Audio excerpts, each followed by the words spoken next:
खुलुमबाय बेयो बड'लेण्ड इंखं टेलिभिजन दिनै 2025 सनिबारखालि सानसेनि बरादखौ दिनै नोंथांमोननि खाथियाव लाबोदों आं सदानन्द दैमारिया।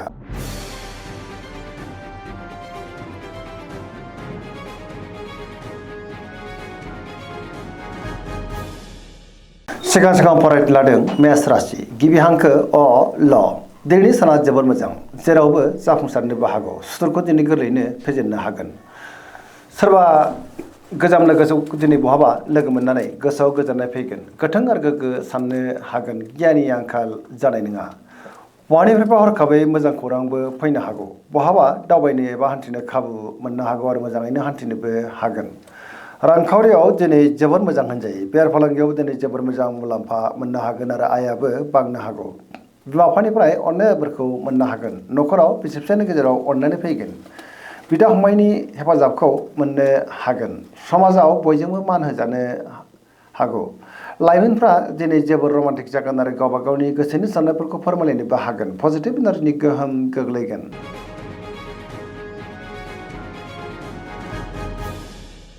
वृष राशि गिबि हांखो इ उ ब दिनैनि साना जोबोर मोजां। गोसोखौ दिनै जोबोर गोजोननाय मोनगोन। गोसोनि साननायफ्रा दिनै मोगथाङाव जाफुंनोबो हागौ। गोसोनि बोलोआ बांगोन। मावलांनाय खामानिखौ दिनै थि समावनो आरो गोरलैयैनो मावफुंनो हानानै गोसोआव जोबोर गोजोननाय फैगोन। गियाननि आंखाल जानाय नङा। समाजाव दिनै बयजोंबो मान होजागोन। रांखावरियाव मोजां मोननो गोनांखौबो दिनै मोननो हागौ। बेफार फालांगियावबो मोजां होनजायो। आयाबो बांनो हागौ।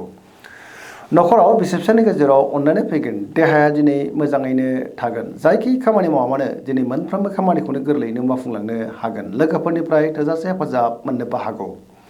पजिटिभ इनार्जिनि गोहोम गोग्लैगोन। फरायसाफ्रा दिनै फरायनायाव गोसो दुंखांगोन आरो मोजां फिथाइ मोननोबो हागोन।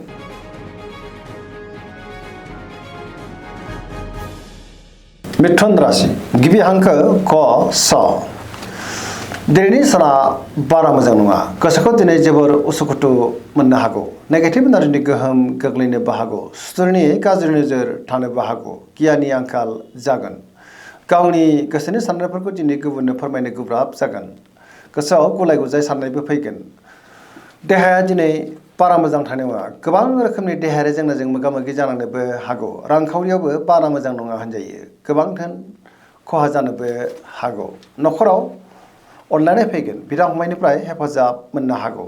अब्लाबो नाथाय नेगेटिभ इनार्जिनि गोहोमबो गोग्लैनो हागौ। मावलांनाय खामानिखौ मावफुंनायाव माबा नङा मोनसे हेंथा फैनोबो हागौ। सोरजोंबा रायखोमाजानोबो हागौ। गोथों आरो गोग्गो साननो हानाय नङा।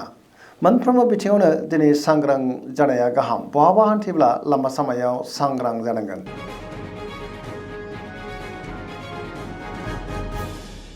कर्कट राशि गिबि हांखो ड ह दिनैनि साना जोबोर मोजां। गोसोखौ जोबोर गोजोननाय मोनगोन। बहाबा हान्थिनो एबा दावबायनो खाबु मोननो हागौ आरो मोजाङैनो हान्थिनोबो हागोन। सोरबा लोगोजों बाख्नाय जानोबो हागौ।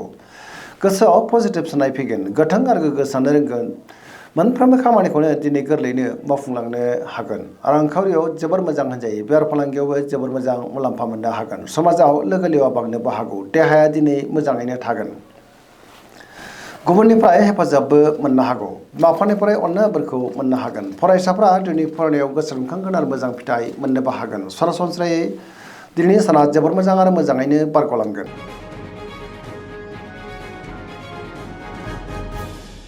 सिंह राशि गिबि हांखो म थ दिनैनि साना जोबोर मोजां। गोसोआव पजिटिभ साननाय फैगोन। गोथों आरो गोग्गो साननो रोंगोन। गियाननि आंखाल जानाय नङा। गावनि गोसोनि साननायफोरखौ दिनै गुबुननो फोरमायनोबो हागोन। बहाबा दावबायनो एबा हान्थिनो खाबु मोननो हागौ आरो मोजाङैनो हान्थिनोबो हागोन। रांखावरियाव दिनै जोबोर मोजां होनजायो। अब्लाबो नाथाय खरसाया बांनोबो हागौ। बेफार फालांगियाव जोबोर मोजां मुलाम्फा मोनगोन। गावनि गोसोनि साननायफोरखौ दिनै गुबुननो फोरमायनोबो हागोन। न'खराव बिदा फंबायनिफ्राय हेफाजाब मोननोबो हागौ आरो बिसि फिसायनि गेजेराव अनलायनाया बांगोन। गुबुननि गोसोखौ गोरलैयैनो बोनोबो हागोन। देहाया दिनै मोजाङैनो थागोन। जायखि खामानि मावानो दिनै मोनफ्रोमबो खामानिखौनो गोरलैयैनो मावफुंलांनो हागोन। लाइमोनफ्रा जोबोर रमान्टिक जागोन आरो गावबा गावनि गोसोनि साननायफोरखौ दिनै फोरमायलायनोबो हागोन।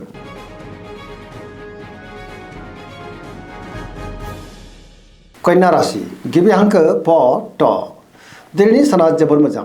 बयजोंबो मोजां सोमोन्दो लाखिनो रोंगोन। पजिटिभ इनार्जिनि गोहोम गोग्लैगोन। गोसोआव गोथों आरो गोग्गो साननाय फैगोन आरो पजिटिभ साननो हागोन। गियाननि आंखाल जानाय नङा रांखावरियाव दिनै जोबोर मोजां होनजायो बेफार फालांगियावबो दिनै जोबोर मोजां मुलाम्फा मोननोबो हागोन देहाया दिनै मोजाङैनो थागोन गोबां मुंदांखा सुबुंजों लोगो मोनज्लायनोबो हागौ न'खराव बिदा फंबायनि गेजेराव मोजां सोमोन्दो थागोन गोबां खामानियाव दिनै मुखुबबो थागोन आरो मोनफ्रोमबो खामानिखौनो गोरलैयैनो मावफुंलांनोबो हागोन पजिटिभ एनार्जिनि गोहोम गोग्लैगोन धोरोमारि बिथिङावबो दिनै गोसो दुंखांनो हागौ लाइमोनफ्रा गावबा गावनि गोसोनि साननायफोरखौ दिनै फोरमायलायनोबो हागोन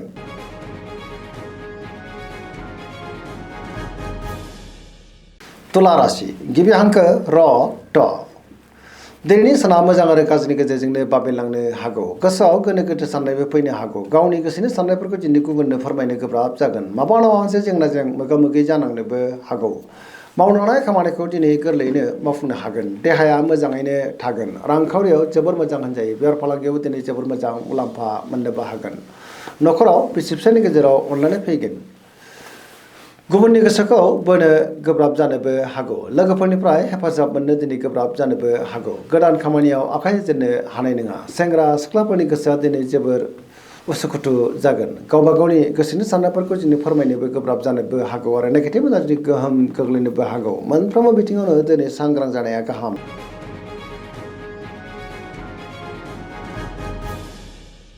वृश्चिक राशि गिबि हांखो न स दिनैनि साना जोबोर मोजां बयजोंबो अनसायजागोन गोथों आरो गोग्गो साननो रोंगोन गियाननि आंखाल जानाय नङा पजिटिभ एनार्जिनि गोहोम गोग्लैगोन समाजाव लोगो लेवा बांगोन मोनफ्रोमबो बिथिङावनो दिनै जाफुंसारनोबो हागौ मावनो हानाय खामानिखौ थि समावनो आरो गोरलैयैनो मावफुंनो हानानै गोसोआव दिनै गोजोननाय फैगोन सोरबा लोगोजों बाख्नाय जानोबो हागौ गोसोनि साननायफोरा दिनै मोगथाङाव जाफुंनोबो हागौ गोसोनि बोलोआ बांगोन न'खराव अनलायनाय फैगोन बिदा फंबायनिफ्राय हेफाजाबखौ मोननो हागोन रांखावरियाव मोजां होनजायो अब्लाबो नाथाय खरसाया बांनोबो हागौ बेफार फालांगियाव मोजां देहाया दिनै मोजाङैनो थागोन फरायसाफ्रा दिनै फरायनायाव गोसो दुंखांगोन आरो मोजां फिथाइ मोननोबो हागोन लाइमोनफ्रा जोबोर रमान्टिक जागोन आरो गावबा गावनि गोसोनि साननायफोरखौ फोरमायलायनोबो हागोन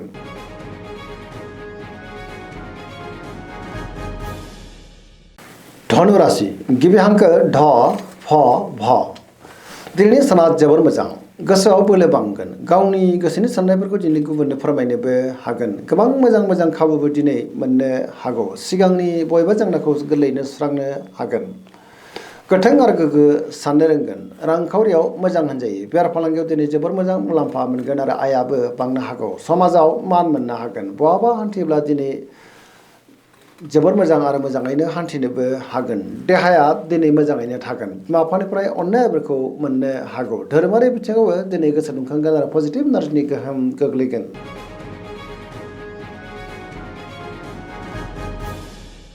मकर राशि गिबि हांखो ख ज दिनैनि साना जोबोर मोजां गोसोखौ दिनै जोबोर गोजोननाय मोनगोन समाजाव गोबां मान मोनगोन गोबां मुंदांखा सुबुंजों लोगो मोनज्लायनोबो हागौ बहाबा दावबायनो एबा हान्थिनो खाबु मोननो हागौ आरो मोजाङैनो हान्थिनोबो हागोन रांखावरियाव मोजां बेफार फालांगियावबो दिनै मोजां होनजायो सोरबा लोगोजों बाख्नाय जानानै गोसोआव दिनै जोबोर गोजोननाय फैनोबो हागौ गोबां मोजां खाबु मोननानै दिनै जोबोर खुसि जागोन लाइमोनफ्रा गावबा गावनि गोसोनि साननायफोरखौ फोरमायलायनोबो हागोन फरायसाफ्रा दिनै फरायनायाव गोसो दुंखांगोन आरो मोजां फिथाइ मोननोबो हागोन धोरोमारि बिथिङावबो गोसो दुंखांनो हागौ सरासनस्रायै दिनै साना जोबोर मोजां आरो मोजाङैनो बारग'लांगोन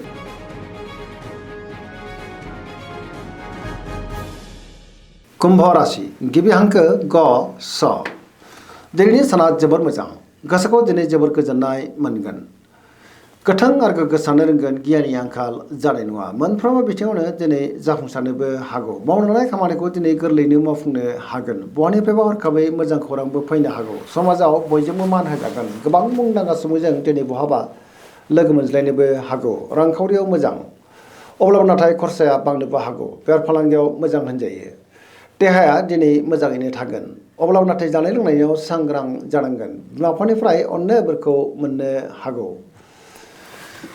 अब्लाबो नाथाय नेगेटिभ एनार्जिनि गोहोमबो गोग्लैनो हागौ मोनफ्रोमबो बिथिङावनो दिनै सांग्रां जानाया गाहाम